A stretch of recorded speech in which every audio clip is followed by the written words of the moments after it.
주무셨죠?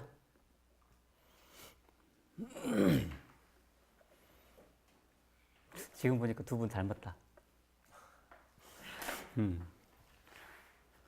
자, 오래 같이 쳐다보면 닮는다 그러죠. 우리도 예수님 이렇게 오래 쳐다보고 있으면 닮겠죠.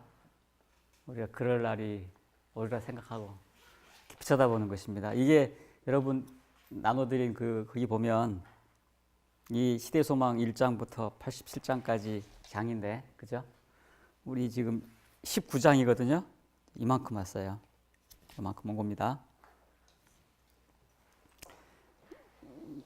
예전에 제가 한번 언뜻 써드린 적이 있는데, 이 장을 죄송합니다. 외우기 쉽게 선생님이 가르쳐 주시기를 하유요산 갈초마나 내 감겠요. 이게 이제 예수님의 생애를 대충 시대적으로 구분해서 이렇게 적어 놓은 거예요. 지금 여기까지 왔습니다. 여기까지 지금 19장, 20장까지는 주로 요한복음에 있는 말씀들까지 할 겁니다. 그럼 이제 다음 주부터는 유대 봉사를 마치시고 갈릴리 봉사로 들어가는 장면에 들어갈 겁니다. 오늘은 요한복음 4장에 있는 말씀이죠. 야곱의 우물가에서. 그리고 이제 이번 주말 지나고 다음 주네요. 다음 주 20장. 이거는 뭐 미국에 계신 분들도 타이핑을 같이 해주시는 일입니다. 여러분들을 위해서 같이 보시고 시대수망 따라잡기 또 찬찬히 읽어보시면 깊은 묵상에서 나온 말씀들이라서 우리에게 깊은 울림이 있어요. 오늘 야곱의 우물가에서도 제가 시대수망 따라잡기 보면서 이전에 생각 못했던 부분들 여러분이 아마 찾으셨을 거예요. 예수님이 바로 이 전 장면이 어디였죠? 전 장면이 그는 흥하여야 하리라 이런 부분이죠. 그는 흥하여야 하리라고 하는 부분이 3장에 맞춰지고 4장 앞부분에 무슨 내용이 나오냐면 어제 얘기한 것처럼 예수님의, 그러니까 요한의 제자들과 예수님의 제자들, 아니면 뭐 요한과 예수님, 아니면 예수님과 제사장들 사이에 이제 인기의 조류 때문에 생겨나는 갈등이 있었잖아요. 그래서 예수님이 물러나셨다라고 하는 내용이 4장 초반부에 나와요. 그래서 다시 갈릴리로 가시는데, 여러분 우리 잘 아시는 것처럼 여기 유대가 있고 여기가 갈릴리 지방이 있고 하면 여기서 이렇게 바로 가면 빠른데 이 중간 지방에 뭐가 있다 그랬어요? 사마리아가 있다 그랬어요. 그래서 유대인들은 사마리아 사람들하고 상종을 하지 않았기 때문에 시간이 2배로 걸리는데 이렇게 뺑 돌아갔대요. 늘. 이 얘기는 다 들으셨죠, 그죠? 근데 우리 익숙이 아시는 것처럼 예수님께서 사마리아로 통행하여야 하겠는지 이렇게 써 있죠. 우리가 이제 아마 요한복음 곽본부장님이랑 같이 공부하셨을 부분 같아요. 보통 이렇게 뺑 돌아가는데 일부러 일로 반드시 가야 되겠다라는 의지를 말씀하신 거죠. 머스트라고. 근데 뭐 예루살렘에서 출발하시진 않으셨겠죠. 아마 침례줬다 그랬으니까 어디 뭐 요단 계곡 어디였다고 생각을 해요. 요단강 계곡 어디였을 것이라고.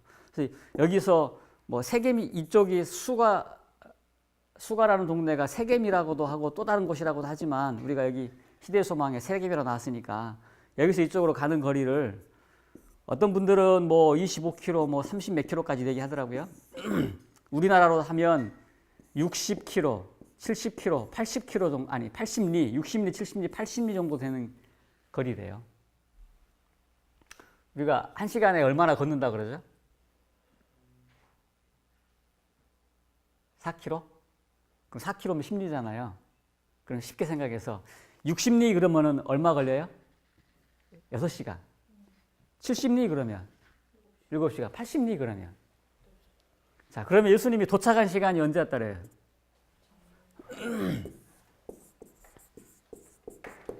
예수님이 정오에 도착하시려고 그러면 12시잖아요. 그죠?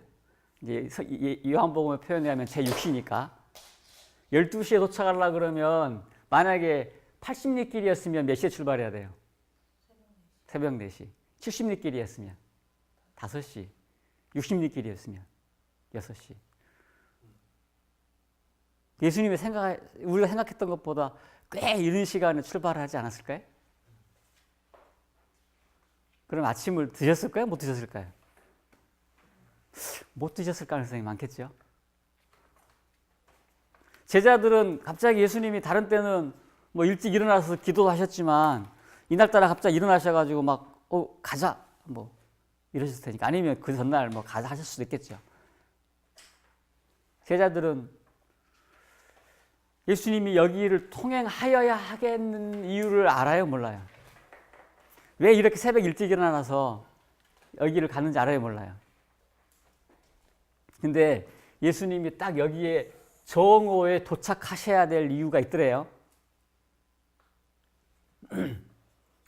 그거를 이제 시대성 따라잡기 위해서 아주 인상 깊게 표현을 했어요. 저는 이래서 우리가 그림을 그려야 된다고 생각해요. 우리는 보통 그냥 12시 도착했다. 우물에서 햇볕 쨍쨍 내리쬐는데 우물에서 앉아서 여자를 만났다 이렇게만 생각하잖아요. 근데 이걸 이렇게 그림을 그려보면 이런 묵상이 가능한 것 같아요. 예수님이 여기를 정오에 가서 여자보다 먼저 도착했죠? 여자보다 먼저 도착해야 되는 이유를 뭐라고 설명하셨죠? 이 여자가 만약에 이 여자가 물을 뜨러 있는 동안에 예수님이 제자들, 남자들 여럿이 오면 여자가 어떻게 했어요? 도망갔을 것 같아요. 예수님이 먼저 기다리는데 예수님이 기다린 다음에 제자들을 또 음식을 사러 보내잖아요. 한두 명만 보내고 여럿이 있었으면 여자가 물 뜨러 오다가 어떻게 했대요? 돌아갔을 것 같아요. 사람 피하는 사람이니까. 그러니까 타이밍이 예수님이 여자보다 먼저 도착하셔서 제자들을 음식을 사러 다 보내고 혼자 기다리는 타임. 이 시간에 맞춰서 원래 예수님이 피곤하셨대요. 한 영혼을 위하여 찾아가시는 예수님의 모습이네요. 제가 지난번 니고데모 할 때 사마리아하고 좀 같이 한번 이렇게 같이 비교해서 대조해서 보라고 말씀드렸었는데 니고데모는 찾아왔고 사마리아인은 예수님께서 그렇게 찾아가셨네요. 여기 보면 예수님께서 행로에 고나셨다 그랬고 피곤하셨다고 시장하시고 목마르셨는데 시대서방에 보니까 그런 표현이 있대요. 이 우물을 옆에 두고 시원한 물이 있는데도 두레박이 없어서 물을 못 드니까 예수님이 갈증이 더 심했대요. 예수님의 인성의 부분에 대해서 모습이 나와 있죠. 근데 여자가 왔어요. 여자가 어떤 남자가 있으니까 뭐 있는 척 이렇게 투명인간 취급하고 물을 떠가는데 예수님께서 그 여자에게 뭐라 그러시죠? 물을 좀 달라. 대양을 만드신 분, 물의 근원을 만드신 분이 이 한 여자에게 한 모금 물을 청하셨는데 그 이유가 어디 있었느냐? 예수님께서 하늘의 재치를 가지고 이 여자의 마음을 여는 열쇠를 물 한 모금 청하는 것에서 예수님께서 동정을 베푸시는 것 그 이전에 요청하시는 것에서 여자의 마음을 열었어요. 놓고 하셨죠, 이렇게. 여자가 뭐라 그래요? 퉁명스럽고 농담조로 대답을 해요. 당신 유대인 아닙니까? 이 여자하고 예수님 사이에서는 장벽이 있죠. 남자와 여자라고 하는 장벽도 있고 사마리아인과 유대인이라고 하는 장벽이 있는데 왜 유대인으로서 나한테 물을 달라고 합니까? 예수님께서 답하시기를 이런 것을 설명하지 않고 만일 네가 너에게 물을 달라고 하는 사람이 이가 누군지 알았으면 물을 달라고 했을걸?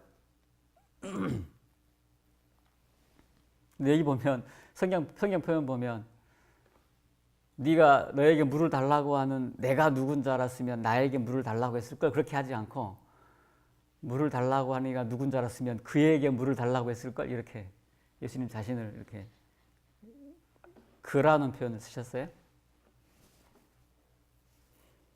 여자가 당신이 그러면은 뭐 야곱보다 큰 사람입니까? 이 말은 당시에 우물을 발견하고 우물을 파고 우물을 구축하는 게 굉장히 위대한 일이었나 봐요.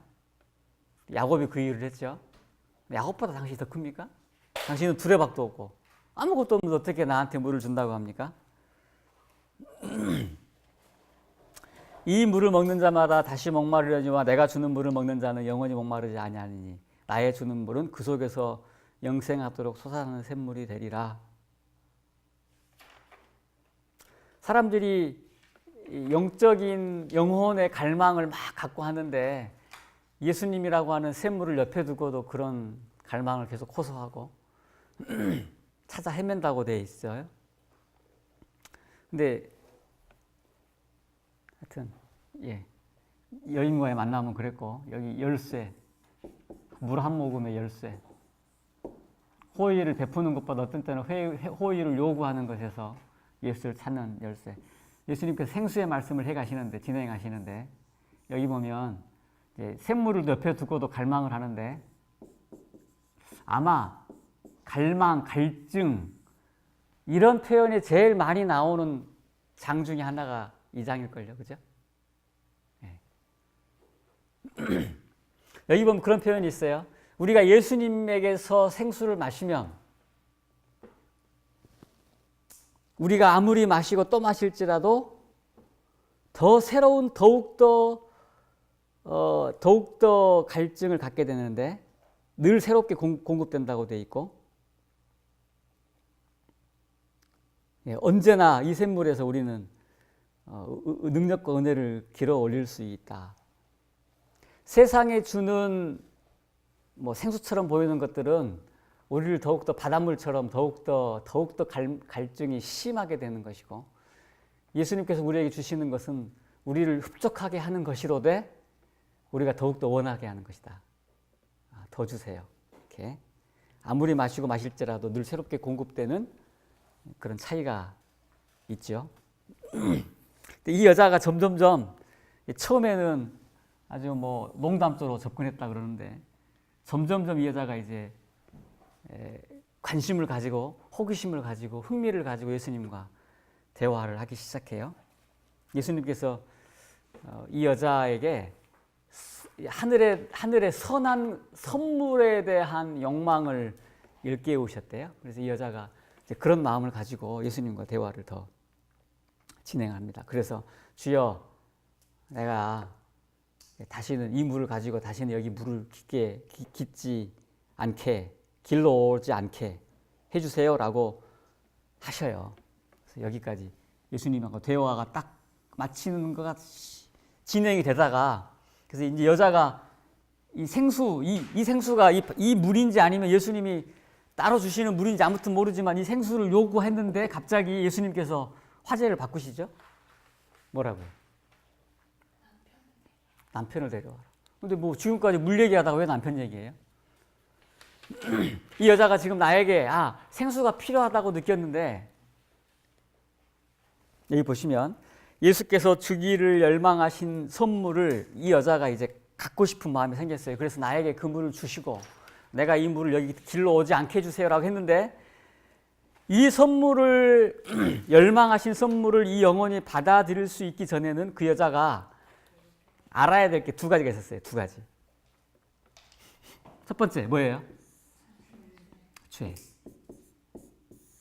죄를 깨달아야 됐어요. 그 다음에 또 뭘 깨달아야 됐어요? 구주.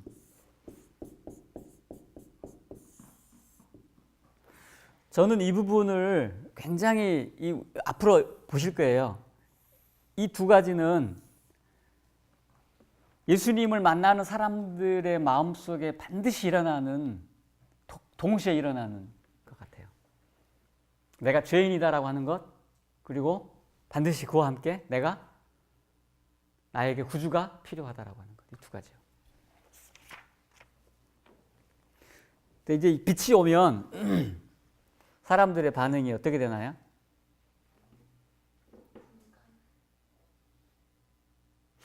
제가 지난주에 우리 이제 사무실에서 아침마다 매주 월요일마다 같이 말씀을 보고 예배를 드리거든요.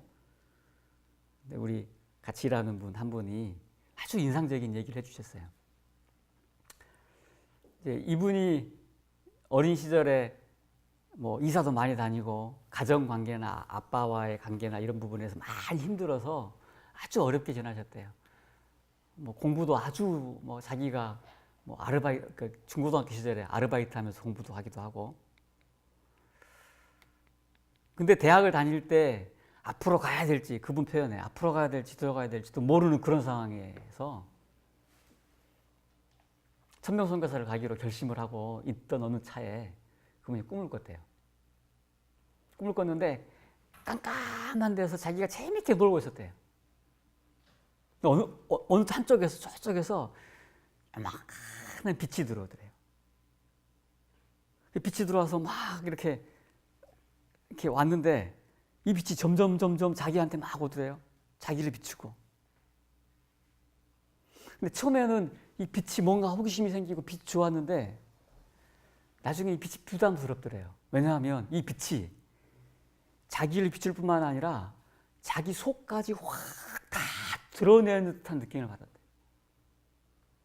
그래서 빛을 피해서 막 어디 구석으로 다니기도 하고 그러는데 이 빛이 점점 더 그 안을 꽉 차고 내 겉과 내 속을 완전히 막 빛으로 꽉 차버리는 때 막 울었대요. 근데 깨보니까 정말로 백엔잎이 흥건히 젖을 만큼 그렇게 울었더라는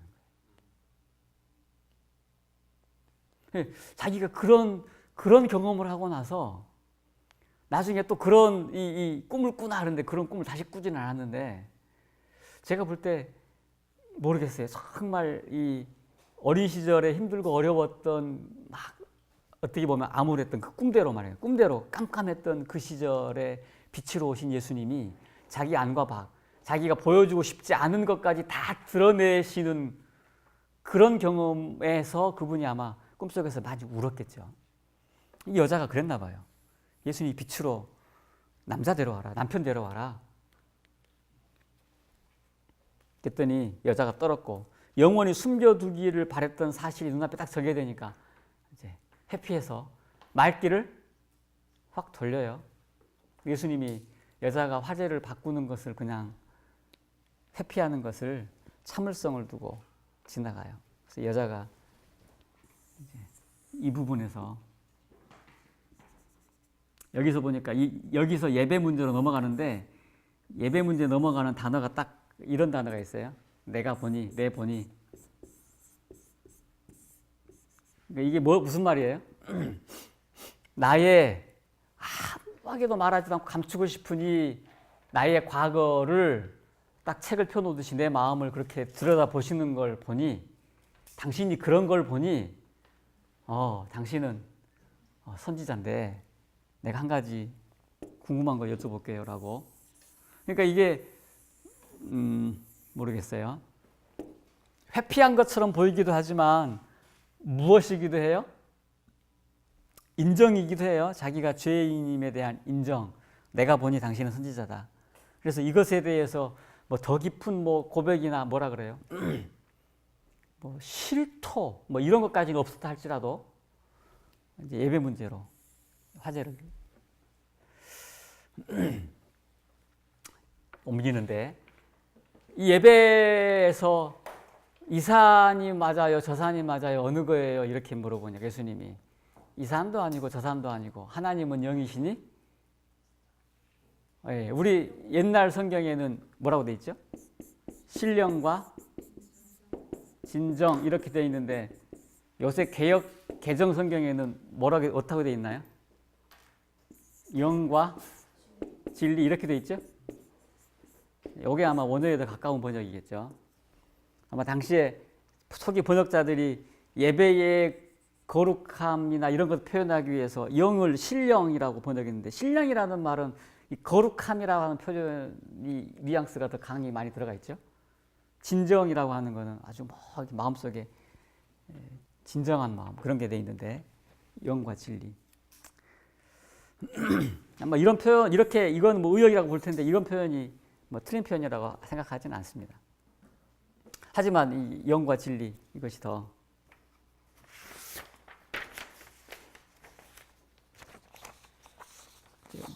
원어에 더 가깝습니다.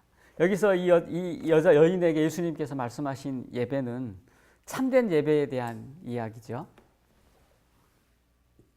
참된 예배에 대한 말씀을 나누시는데, 예배할 때가 오나니 곧 이때라 아버지께서 이렇게 자기에게 예배하는 자들을 찾으시느니라. 여기서 찾으시느니라 그랬는데,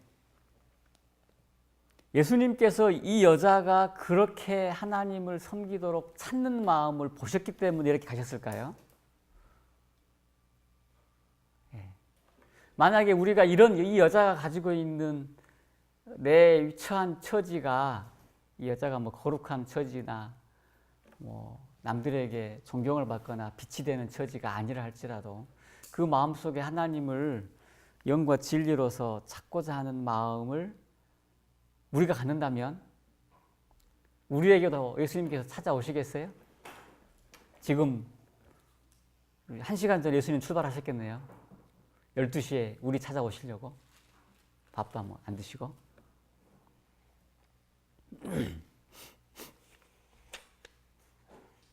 여기 이제 그 다음 내용들이 이렇게 하나님께로부터 나오는 종교가 하나님께 인도하는 종교인데, 그분을 섬기기 위해서 성령을 거듭나야 되고, 이게 니고데모가 하신 말씀을 여기서 다시 반복하고, 이렇게 성령을 거듭나면 마음과 정신, 이거 새롭게 되고 하나님을 알고 사랑하는 새로운 능력이 되고, 이것이 된 다음에 그 모든 요구를 즐거이 순종하게 된다. 열매이다라는 표현 나오고, 모든 신실한 기도가 성령에 작성된다. 여러분, 니고데모장에서 그 단계 아직 다 못 해보셨죠? 그 단계가 어떤 걸까요? 여기 나오는 거랑 비슷해요. 여기 지금 제가 이 얘기를 같이 할게요.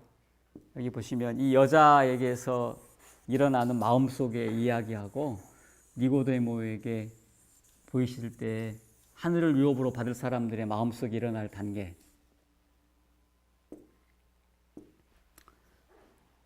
먼저 이 여자가 말했듯이 예수님의 임재 앞에서 이 여자는 정죄를 받았대요. 아까 여기 이 부분에서, 이 부분에서 예수님이 함께 하시면 내가 스스로 잘못되었다고는 정죄를 받아요. 근데 예수님께서 이 여자를 어떻게 안 했다 그래요? 책망하거나, 예수님께 직접 정죄하진 않으시는 거예요. 예수님의 임재 자체가 스스로 정죄를 받아요. 마음속에 일어나는 것은 아까 보신 대로 첫 번째, 죄에 대한 각성이에요. 이 죄에 대한 각성에서 그 다음에 넘어가는 것이 거의 동시에 구주에 대한 필요거든요. 사단이 죄에 대한 각성에서 구주에 대한 필요로 넘어가지 않도록 하기 위해서 어떻게 할까요? 다시 말하면 죄에 대한 각성은 죄책감이잖아요. 죄책감은 성령의 은혜이지요. 우리에게 주시는. 죄책감 자체가 나쁘다고 볼 수 없어요. 그렇죠? 죄책감 없는 사람 있잖아요. 사이코패스. 사람 죽여놓고도 죄책감을 느끼지 않는 사람들. 그 사람들이 죄로부터 자유로운 건 아니잖아요. 죄책감을 해결하는 방법이 죄를 무시하거나 죄책감을 외면하거나, 보통 사람 그렇게 한다니까요. 아니면 이 죄라고 하는 수준을 확 낮춰버리든지, 이 죄책감을 주고 사단이 하는 방법은 죄책감 이거 죄 아니야 라고 해버리든지 둘 중에 하나예요. 아니면 이 죄책감으로 확 눌려가지고 포기하든지. 저번에 우리 그랬잖아요. 사단의 이 목적은 사람을 아주 저하시켜서 사람 스스로도 이 죄책감에 좌절하게 만들고 하나님도 저렇게까지 떨어졌네 인간이 내 형상으로 만든 사람이 저 정도까지 떨어졌네라고 하나님도 포기하고 사람도 포기하는 게 사단의 목적이잖아요. 그러니까 우리에게 혹시 죄책감이 들거든 여기서 멈추면 절대 안 돼요. 죄의 각성이 오면 곧바로 이건 이렇게 생각하시면 돼요. 나에게 죄가 드러났다라고 하는 것은 곧바로 나에게 죄인이 필요하다라고 하는 것을 외우세요. 외워. 누가 나에게 어떤 정죄를 하거든 그러니 나에게 예수님이 필요하지라고 담대하게 말할 수 있어야 돼요. 이것이 우리 마음에 일어나야 될 첫 번째 단계입니다. 다시요. 다시 왜 이 말씀을 제가 강조하냐면 이 죄라고 하는 것은요. 우리가 예수님께로부터 멀면 멀수록 죄인 줄 잘 몰라요. 근데 가까이 가면 가까이 갈수록 옛날에는 죄가 아니었는데 점점점 죄로 느껴지는 게 있나요? 그런 게 있어요? 그렇다니까요. 예수님에게 가까이 가면 예전에는 죄라고 인식하지 못했는데 성령의 우리의 예민한 양심을 깨우면서 옛날에는 전혀 죄라고 생각하지 않고 생각하지도 전혀 그렇게 몰랐던 것이 죄라고 보여요. 그럼 사단이 뭐라 그래요? 야, 네가 선교사면서 고작 이거밖에 안 돼. 이렇게 말할 수 있을까요? 그럼요. 여러분, 그럴 수 있어요. 여러분 주변에서 여러분들이 그렇게 말할 수 있어요. 너 선교사로 간다면서 이거밖에 안 돼? 이렇게. 선교사이면서 선교사면서 이거밖에 안 돼라고 말할 수 있어요. 그럼 거기서 좌절하거나 당신은 뭐 어때? 이렇게 반응하는 거 있죠? 두 가지예요. 거기서 그래 나는 선교사 안 돼. 나는 안 돼. 포기해야지. 이렇게 반응한 거 하든지 아니면 그러는 당신은 뭐 어떤데? 뭐 묻은 게 뭐하라 한다고 이렇게 예수님의 말씀을 막 인용해 가면서 죄 없는 자는 차라 이렇게 가면서 이렇게 거기에 뻣뻣이 뜰 수 있어요. 근데 그런 때 우리의 죄가 드러나거든. 그건 은혜예요, 은혜. 분명히 은혜예요. 제가 말합니다. 제가 말하는 것도 아니고 하나님께서 우리에게 주시는 말씀이에요. 죄가 우리에게 드러나거든. 그건 은혜예요. 그럼 곧바로 예수님의 필요, 구주의 필요를 우리는 주장하는 거예요. 그 다음에 어떤 일이 일어납니까?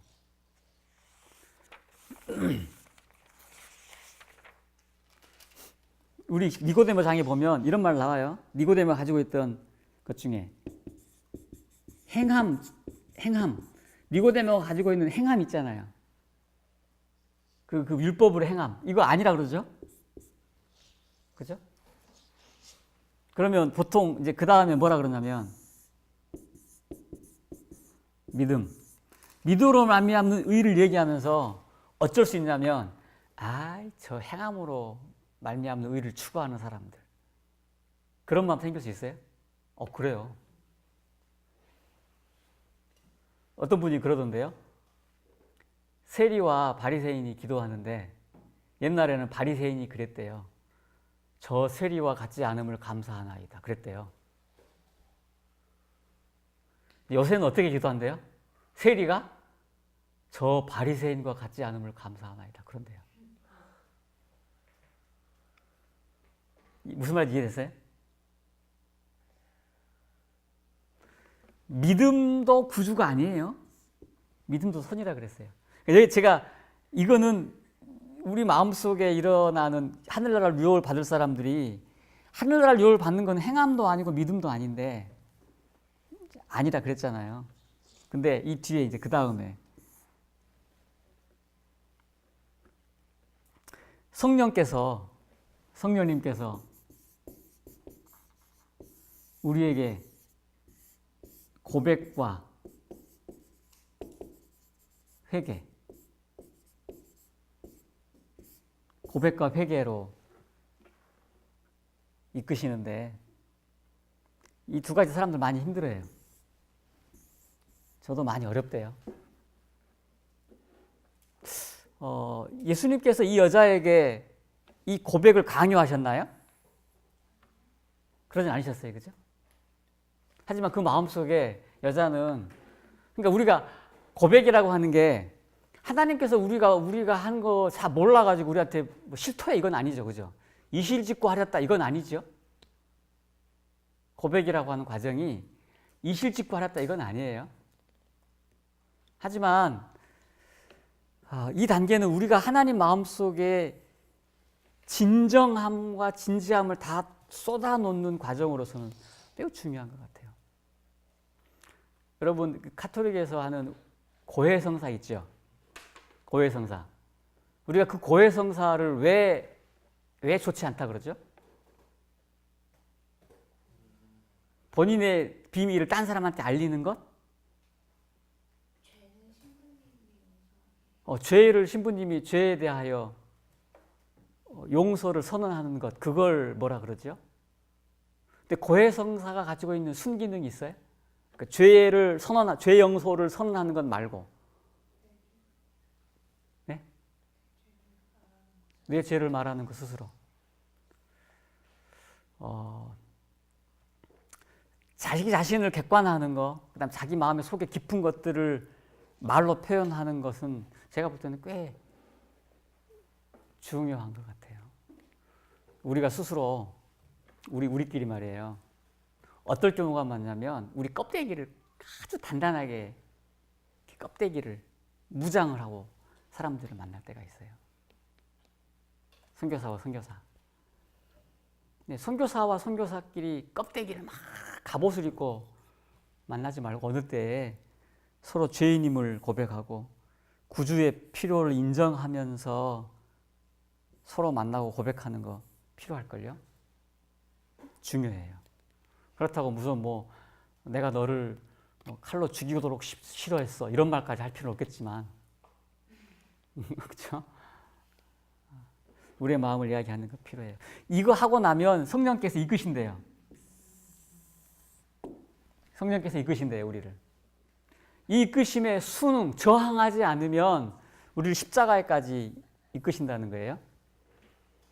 성령님께서 우리의 마음을 이끄실 때 회개도 하게 하고, 왜 고백이 나의 죄를 실토하는 게 왜 힘드냐? 이걸 내가 하려니까 힘들죠. 내 스스로 하려니까 힘들죠. 성령님께서 우리의 마음을 각성시킬 때 그것에 이끌림에 순응하면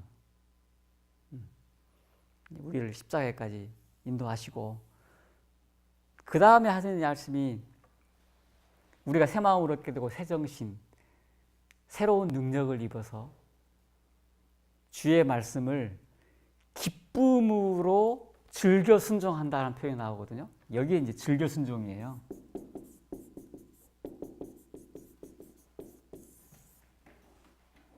자, 보세요. 근데 2단계에 있는 사람들한테 서로 싸우는 거예요. 믿음과 행함.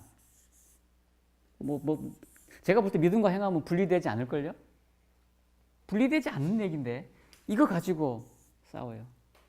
왜 예수님만 우리처럼 이제 우리가 이렇게 예수 시대에서만 보잖아요. 어떤 분들 이렇게 해서 말하는 분 있을걸요? 왜 시대소망만 보고 행동하지 않느냐? 이렇게 말하는 분 있을지 몰라요. 그 2단계에서 이 성령님의 이끄심을 경험하지 못하고 고백과 회개, 십자가까지 가보지 못한 사람에게 여러 가지 행함의 요소들 있잖아요. 율법, 해야 된다. 율법이나 의무, 하다못해 예배, 기도, 전도. 이 여자에게 예수님과 지금 만나서 고백과 회개, 이끄심까지 가지 않고 여기서 예수님이 내가 그라 그러잖아요. 내가 그. 우리에게 예언자가 메시아가 오시면 이거 다 알려줄 거예요. 그러니까 예수님이 여자한테 뭐라 그래요? 내가 그다. 예수님은 이 여자에게 내가 그 메시아라고 하는 얘기를 처음 했거든요. 그러니까 이 여인에게 여기까지 가기 전에 모든 이런 신앙적인 의무들 있잖아요. 이건 뭐예요? 짐이에요, 짐. 그렇죠? 내가 아직 예수님의 사랑에 대하여, 예수님에 대하여 막 깊이 감동적으로 체험하지 못했는데, 우리가 어릴 때부터 무수하게 들어왔던 많은 이야기들이 있죠. 전도지 분급이 됐건, 뭐가 됐건, 새벽 기도가 됐건, 철야 기도가 됐건. 그건 뭐예요? 다 짐이에요, 짐. 그 하늘나라 가기 위해서 해야 되는 것처럼 느껴진. 근데요, 보세요. 이 여자가 내가 그라고 하는 예수님의 이야기를 듣고 예수님과 이제 드디어 이 여자의 마음속에 깊은 성령의 일깨우심으로 막 깨우쳐졌을 때 제자들이 왔거든요. 제자들이 와서 양식을 사 왔는데 그때 예수님이 대화를 하고 있었나 봐요. 여자하고. 그러고 나서 이 여자가 물동이를 버려두고 자기 물 들어왔는데 물동이를 버려두고 막 갔대요. 근데 여자가 잊어버린 게 또 있어요. 자기 물동이를 버려두고 갔고 잊어버리고 갔고 또 뭘 잊어버렸대요?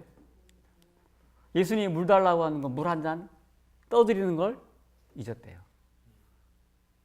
그러면 지금 여기서 대화했던 이 목적 있잖아요. 여자는 물 들어왔고 예수님 물 한 잔 달라고 했는데 이거 다 안 됐죠? 근데 여기 와서 이 여자는 마음속에 터지는 생수를 얻어서 막 갔단 말이에요. 어디로 갔어요? 가서 마을에 가서 뭐라 그래요? 거기 보면 이 여자도 그랬대요. 빌립처럼. 와 보라 이렇게 말했대요. 내가 한 일을 다 알고 있는 그분. 그러니까 어쩌면 이 여자가 한 일은요. 이 동네 사람들 다 아는 얘기라서 꼬치꼬치 하나씩 고백 안 해도 다 아는 일인지 몰라요. 근데 이 여자의 표정 속에서 전혀 다른 모습을 본 거예요. 이 여자는 물동이를 버려두고 갔어요. 그러니까 이 사람들이 보통 일 같으면 이 여자 말 전혀 기뚱도 안 듣고 상대도 안 할 텐데 이 여자가 얼마나 이 기쁜 표정으로 진심으로 그렇게 이야기를 했으면 사람들이 온단 말이에요. 나와요. 예수님이 너네가 모르는 양식이다. 예수님이 이렇게 여자 가고 나서 깊은 묵상에 빠지셨는데 제자들이 심상치 않은 일이 있었다고 알지만 그래도 제자들의 의무라고 생각해서 예수님 뭐 좀 드셔야 되지 않겠습니까? 할 때 네가 너네들이 모르는 양식이 있다라는 말씀 여기가 있죠. 하나님의 뜻을 행하는 것 그것이 나의 양식이다.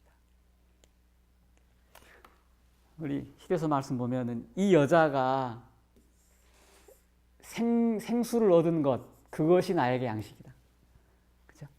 이 여자가 생수를 얻은 것 그것이 나에게 양식이다. 이제 여기 보면 이런 표현들이 있어요. 보실까요?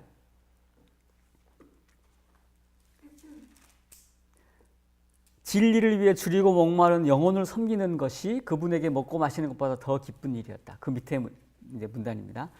우리의 구속주께서는 자신을 인정해 주시기를 갈망하신다. 그분은 자신의 피로 사신 자들의 동정과 사랑을 갈급해 하신다. 그분은 말할 수 없는 희망을 가지고 그들이 당신께로 와서 생명 얻기를 갈망하신다. 여기 보니까 우리가 진정한 생수를 얻기 위해서 갈망한다라고 하는 표정이 나오는데 반대로 우리가 예수님을 만나기를 갈망하는 것처럼 예수님께서 우리에게 생수를 주시고 생명을 주시고 하늘을 주시기를 예수님이 더 갈망하시는 모습이에요. 우리가 그런 예수님을 인정해 드리는 것 이렇게 그런 얘기 나왔죠. 예수님께서 인정받고 싶으시대요. 우리에게서. 그 마음을 인정받고 싶으시다는 거예요. 마치 어떻게 아기가 엄마 보고 엄마라고 처음 말했을 때 그 엄마가 얼마나 기뻐해요? 아빠라고 말할 때 뭐 보통 뭐 옛날에 그런 CF 본 것 같아요. 그죠? 이 전화기 휴대폰으로 뭐 아기가 아빠 하는 거 가지고 감동해하는 거죠. 그런 말을 그렇게 듣고 싶어하는 것처럼 예수님께서도 우리에게서 근데 보세요. 정오부터 여기까지 한 얼마나 걸렸을까요? 3시간? 여기부터 여기까지 3시간 걸렸어요. 이 여자가요. 어떻게 맨 마지막 문장 보면 뭐라고 나오냐면 시대소망에서 선교사라는 말이 처음 나오는 거예요. 이 여자가 선교사였대요. 가장 능률적인 선교사. 그죠? 맨 마지막 보면 그게 나오죠. 선교사라는 말이 이 여자에 대해서 2번이나 나와요. 여러분, 이 여자가 선교사로서의 자격이 있어요? 자격 요건이 돼요? 뭐 이렇게 소위 말하는 이 여자의 캐리어로 봤을 때 아니죠. 하지만 이 3시간 동안에 이 여자에게 있었던 영적인 경험은 이 여자를 뛰쳐나가게 할 만합니까? 했어요. 이 여자는 이 자기의 죄됨을 스스로 느끼는 이 단계에서는요, 피했어요. 사람들을 피했다니까요. 얼굴을 마주치기를 전혀 싫어했던 사람이에요. 골방에 있었던 사람. 아무도 오지 않는 12시에 물길로 오는. 근데 성령께서 예수님께서 문을 두드리시고 열쇠를 찾으셔서 여기까지 온 다음에는요, 나갔어요. 그러니까 우리에게 선교사가 되라, 전도해라 라고 말할 필요가 없을지도 몰라요.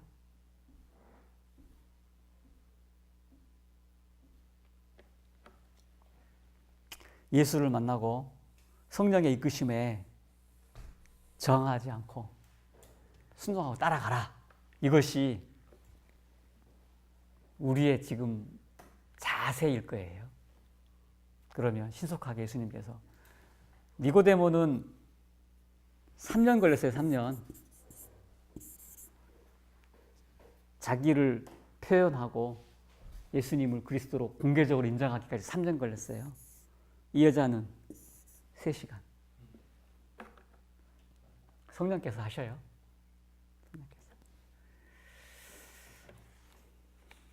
우리가 3년이 걸릴지 3시간이 걸릴지 30년이 걸릴 줄 알지 못하지만 우리가 예수님 만나고자 하는 그런 기회가 있고 우리에게 죄가 인식이 돼 각성이 될 때에 성령의 우리에게 주신 음성에 저항하지 않고 순복하는 일, 그렇게 하면 예수님께서 신속하게 3시간 만에라도 우리를 이끄실 거예요. 저는 침례받고 4시간 만에 4개월 만에 변한 사람 알아요. 제가 다음에 한번 영상 하나 보여드릴게요. 그분 여기 살렘동산에 살아요. 범준이 엄마라고 하는 분. 내가 시간이 다 돼서 얘기를 더 못하는데 그분 남편이 암으로 돌아가셨어요. 엄마가 암으로 돌아가셨어요. 자기 폐암으로 재발했어요.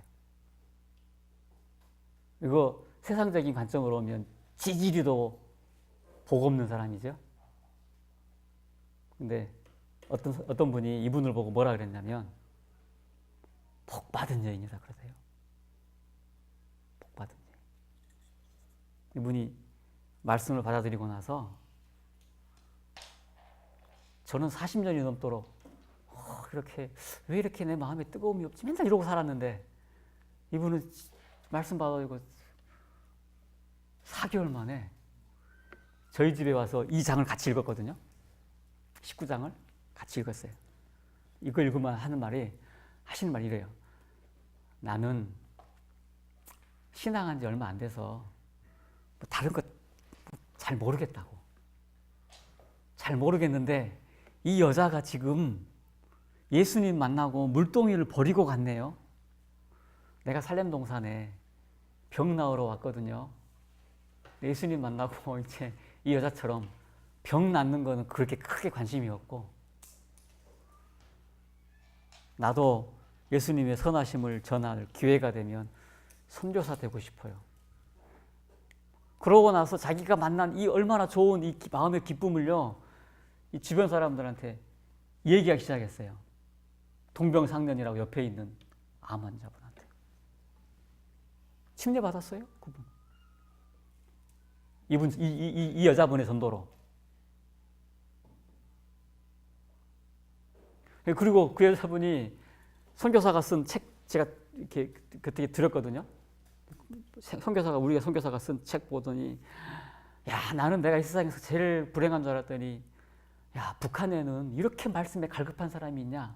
그 사람들을 위해서 헌금을 좀 하고 싶다 그러고, 아무도 알리지 말라고. 이거 알려지면 하늘에서 보화가 없어진다는데.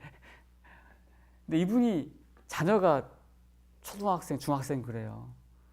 그러면 혹시 이렇게 남편 유산이나 있던 적이 있지 않겠어요? 그거를 내가 만약에 폐암 재발했다 그러면 그거 이렇게 쌓아놔가지고 자녀들 유산으로라도 남겨놔야 되는 거 아니에요? 근데 그분이 목사님께 가만히 드렸어요. 이거 좀 북한 선교를 위해 쓰게 해달라고. 그분이 무슨 어디 청지기 무슨 헌금 그런 거 나갔나요? 그런 거 배웠나요? 아니에요. 전도법 배웠나요? 아니에요. 예수님께서 우리 마음속에 오시고 우리 마음에 이 죄의 문제를 해결하셔서 여기까지 이끄시면 우리가 그렇게 될 것이라고 믿습니다. 우리가 그런 믿음으로 다른 사람들을 만난다 그러면 다른 사람들이 우리 표정 보고 금세 알겠죠? 우리가 그렇게 되기를 바랍니다. 저도 얼마나 이렇게 되기를 마음에 소원하는지 몰라요. 왜 아직까지 내가 이렇게 맥이 없고 힘이 없지라는 생각이 자주 들지만 저는 절대로 그럴 때마다 그러니까 나에게 힘을 주시는 예수님 필요합니다라고 이야기합니다. 여러분들이 가지고 있는 지금까지 배워왔던 신앙적인 경험들, 이것에 예수님의 능력을 더하셔서 성령님의 이끄심대로 큰 능률적인 선교사들 다 되시길 바랍니다. 말씀 마치겠습니다.